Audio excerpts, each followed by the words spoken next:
Masu kallonmu da sauraronmu barkanmu da sake saduwa a cikin wannan darasi namu mai albarka.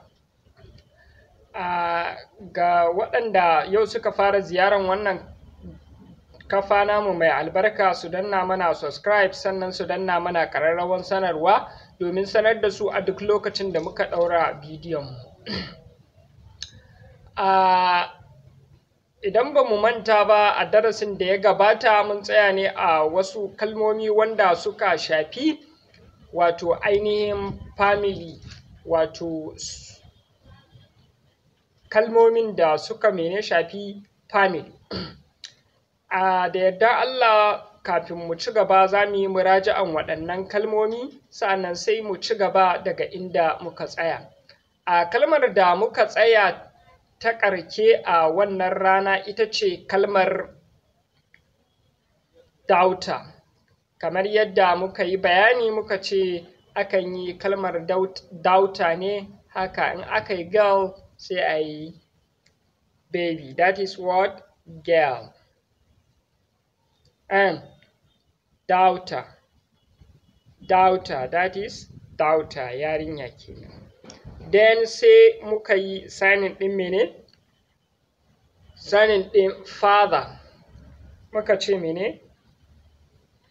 Hannu ne ake mene? Ɗaura shi haka a saman kai. That is mother. That is father, mother. Then sai kuma kalmar mene? Grandfather. Muka ce haka ne sai mene a ɗan tura shi sama kamar sau biyu. That is grandfather. Then sai mene? Sai grandmother. Shi ma daga mother ne sai a ɗan ɗaga shi sama kamar sau biyu haka. That is grandmother, grandfather. Then sai muka yi kalmar mene? Ina tunanin a ranar a nan muka tsaya. Insha Allahu yau za mu ci gaba daga ainihin inda muka tsaya. Kalmar mu ta gaba ita ce kalmar brother.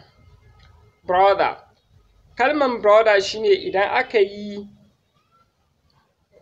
man ɗin, aka yi man dai haka sai mene a yi shi also, that is brother. Namiji ɗan uwa, that is brother. Then sai kalman sister.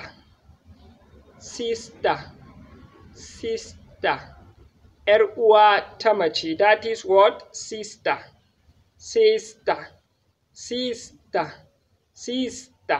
Then sai kalmar mene? Marriage shine mene? Aure, that is marry.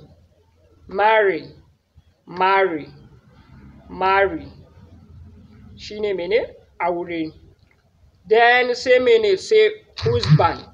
Namiji kenan mene? Mai aure, that is husband.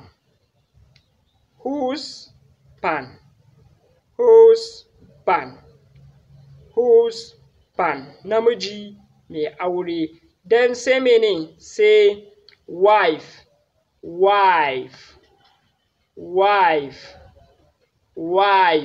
Shine mace mai aure, that is wife. That is mace mai aure. Then sai mene? Sai kalmar mene? Ina tunanin a nan ya kamata mu tsaya saboda kan mu tsawaita domin ganewa yadda ya kamata. Kafin mu ƙarƙare wannan darasi namu na yau, yana da kyau kamar yadda muka saba mu nanata abubuwan da muka gudanar a yau ɗin. Mun fara ne da kalmar brother. Muka ce wannan shine brother. Then sai muka yi kalmar mene? Kalmar sister. Wato ‘yar uwa. Sister. Sai mene? Sai muka yi kalmar marriage. mari muka ce haka aka yi mene kalmar mari